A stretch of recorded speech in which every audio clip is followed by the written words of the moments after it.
بسم اللہ الرحمن الرحیم۔ کوے ہر گھر میں آ کر دولت اور پریشانی کی خبر کیسے پہنچاتے ہیں، حضرت محمد صلی اللہ علیہ وسلم کا فرمان سن لیں۔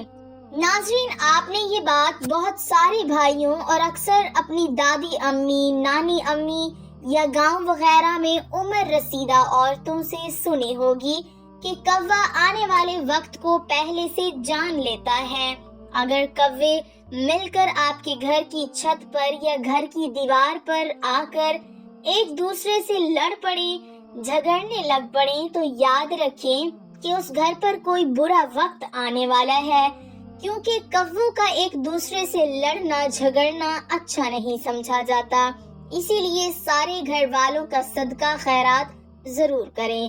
اگر دوپہر سے پہلے کوہ آپ کے گھر کی دیوار پر یا چھت پر اکیلا بولنا شروع کر دے کہ آنے والے دنوں میں آپ کے لیے خوشخبری ہے، آپ کی دولت میں اضافہ ہو سکتا ہے، آپ کے روزگار میں اضافہ ہو سکتا ہے، آپ کو خزانہ مل سکتا ہے، آپ کو کوئی بڑی کامیابی مل سکتی ہے۔ اگر کوئی کوہ اچانک منہ میں روٹی کا ٹکڑا لیے نظر آ جائے تو سمجھیں کہ آپ کی کوئی بڑی خواہش پوری ہونے والی ہے۔ اگر کبھی کسی بھی آدمی کے سر پر بیٹھ کر دے تو اس کے دن اچھے آنے والے ہوتے ہیں، اور اگر کوہ اس کے سر پر بیٹھ جائے تو اس کے لیے برا وقت قریب ہوتا ہے۔ اس بات میں کس حد تک صداقت ہے، ہمارے پیارے آقا صلی اللہ علیہ وسلم نے اس بارے میں کیا ارشاد فرمایا ہے، اور یہ باتیں پھیلائی کیوں گئی ہیں؟ کیونکہ گاؤں میں اکثر لوگ ان باتوں پر بے حد یقین کرتے ہیں۔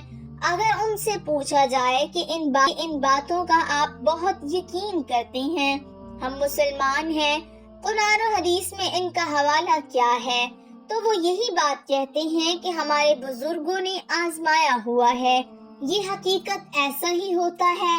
اب اس کی صداقت کو جاننے کے لیے آپ سے ہماری گزارش ہے کہ یہ ویڈیو مکمل دیکھیے گا۔ تو ناظرین، بات ہو رہی تھی کوے کے اچھے اور برے اشاروں کی۔ اور بھی بہت سارے پرندے ہیں جو گھروں پر آتے ہیں، تو زیادہ تر لوگ کوے کے بارے میں ہی ایسے سوالات کیوں کرتے ہیں؟ اس کے لیے آپ تھوڑا سا کوے کی ہسٹری معلوم کر لیں، پھر آپ کے لیے سمجھنا اور بھی آسان ہو جائے گا۔ کوہ بہت چالاک پرندہ ہوتا ہے، اس کی نظر بہت تیز ہوتی ہے جو اسے خوراک اور دشمنوں سے آگاہ کرتی ہے۔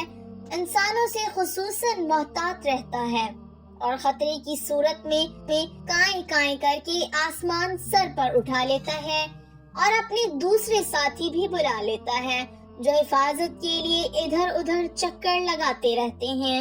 کوہ اپنے بچوں اور انڈوں کی بہت حفاظت کرتا ہے، اور اگر کہیں چیل یا بلی نظر آ جائے تو کوے اس پر کود پڑتے ہیں اور اسے وہاں سے بھاگنے پر مجبور کر دیتے ہیں۔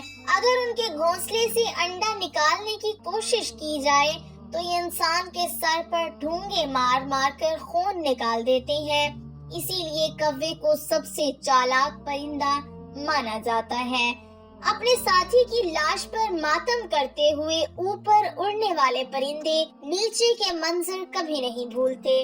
ان کے مرنے والے ساتھی کے پاس موجود انسان یا جانور کا چہرہ انہیں ہمیشہ یاد رہتا ہے، اور وہ خود اس سے ہمیشہ بچنے کی کوشش کرتے رہتے ہیں۔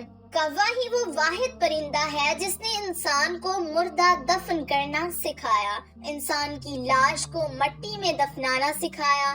کوے کی یہ فطرت ہے، جب اس کا کوئی ساتھی مر جاتا ہے تو سب کوے اس جگہ جمع ہو جاتے ہیں جہاں اس کے ساتھی کی لاش پڑی ہو، شور مچاتے رہتے ہیں، اپنے ساتھی کے مرنے پر سوگ و ماتم کا اظہار کرتے ہیں۔ کوہ وہ واحد جانور ہے جو عقاب کو تنگ کر سکتا ہے۔ یہ پرندوں کے بادشاہ عقاب کی پشت پر بیٹھ جاتا ہے اور اپنی چونچ سے اس کی گردن پر کاٹتا ہے، جبکہ کوے سے زیادہ طاقتور عقاب کوے کا مقابلہ کرنے میں اپنی طاقت اور وقت صرف نہیں کرتا، بلکہ وہ اپنے پر کھولتا ہے اور آسمان کی طرف اونچی اڑان بھرنا شروع کر دیتا ہے۔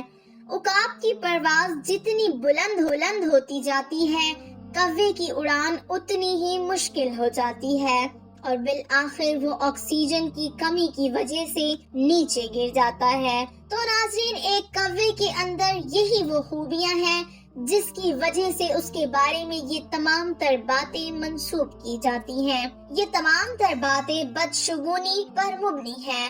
اسلام میں ان تمام تر باتوں کی کوئی اہمیت نہیں ہے۔ موجودہ دور میں پاکستان میں یہ باتیں بہت زیادہ ہیں اور دیہاتوں میں تو اب بھی بہت ہی زیادہ ہیں۔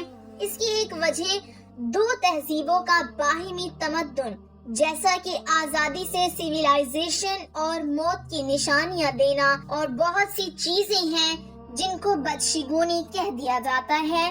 مثال کے طور پر بلکہ انتہائی دکھ کے مقام اور بدشگونی کی انتہا یہ ہوتی ہے کہ اگر کوئی بانجھ عورت کسی حاملہ عورت کے پاس چلی جائے تو اس سے پرہیز کیا جاتا ہے کہ اس کی نحوست زچہ اور بچہ پر اثر نہ کر جائے، اس کو نجس سمجھا جاتا ہے۔ میرے نزدیک یہ سیدھی اللہ تعالیٰ سے ٹکر ہے۔ سوچیں اس معصوم عورت کے دل پر کیا بیتی ہوگی جو پہلے ہی سے بے اولاد اور دنیا کے ستم اور سسرال کی تان و تشنی جھیل رہی ہو۔ سوچیں ہم نے اس کی روح کو کتنا بڑا زخم دیا ہوتا ہے۔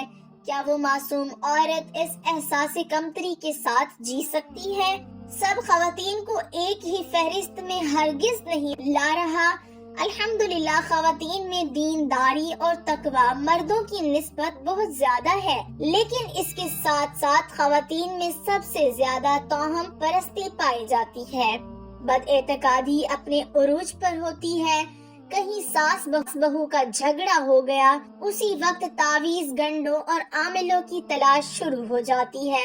کسی کی اولاد میں اللہ کی طرف سے تاخیر ہو گئی، اس وقت بدگمانی شروع ہو جاتی ہے کہ فلاں نے کوک بندی کا عمل نہ کر دیا ہو۔ میاں بیوی میں چپکلش ہو گئی، اسی وقت ساس اور نندوں پر شکوک و شبہات شروع ہو جاتے ہیں، اور جو خواتین ان چیزوں سے نسبتاً دور ہوں وہ ویسے ہی شوہر کو قابو کرنے کی فکر میں سرگرداں رہتی ہیں۔ پھر جو جعلی عاملوں کی چاندی ہوتی ہے، کچھ نہ پوچھیں۔ میں صرف ایک مثال دے کر بس کر رہی ہوں۔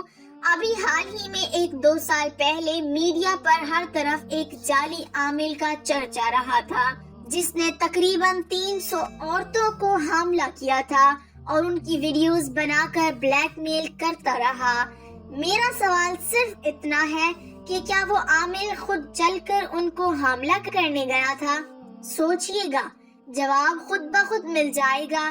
بلکہ تاریخ گواہ ہے کہ آج تک کوئی جعلی عامل چل کر نہیں آیا۔ کمزور عقیدہ خواتین خود چل کر اس کے آستانے پر جاتی ہیں۔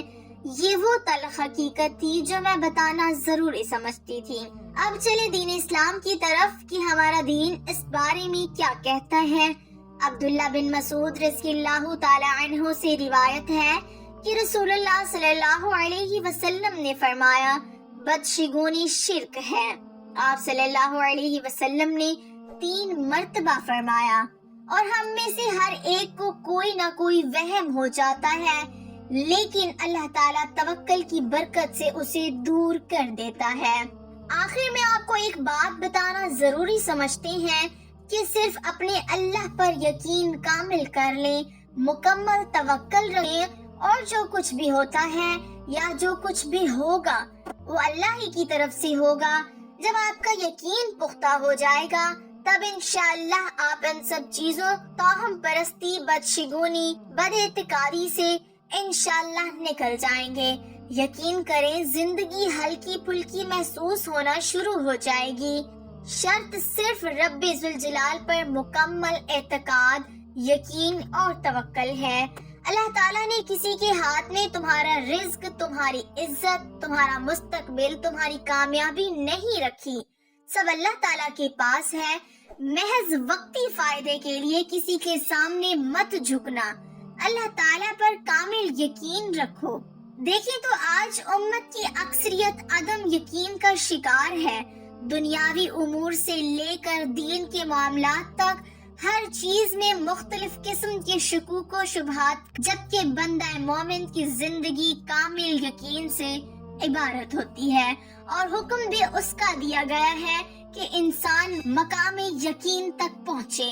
وآخر دعوانا ان الحمدللہ رب العالمین۔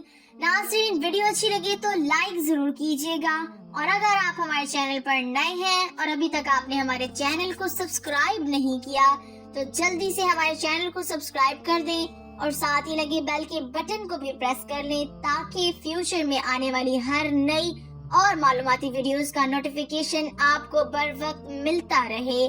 اللہ تعالی ہم سب کا حامی و ناصر ہو، آمین ثم آمین۔